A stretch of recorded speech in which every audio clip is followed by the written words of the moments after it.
Wagi po sa unang gawad testimonyal ng Guild of Educators, Mentors and Students ang ilang mga personalidad at programa ng Kapuso Network. Kabilang po dyan ang State of the Nation na itinanghal bilang Best News Program. May report si Athena Imperial. Umani ng parangal ang ilang programa at personalidad ng GMA News and Public Affairs sa kauna-unahang gawad testimonyal ng Guild of Educators, Mentors and Students na ginanap sa Santa Rosa, Laguna.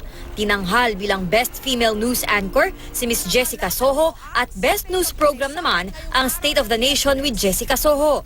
Makakaasa po kayo na patuloy po kami maghahatid ng makabuluhan at mahalagang balitang sumasalamin sa katotohanan ng bayan. Kabilang din si Miss Jessica Soho sa top 5 Best Program TV Hosts para sa programang Kapuso Mo Jessica Soho. Kinilala naman bilang Best Male News Program Anchor si Mike Enriquez ng 24 Oras, habang Best TV Special ang coverage ng Eleksyon 2016 ng GMA News. Maraming salamat po sa karangalang pinagkaloob ninyo sa amin.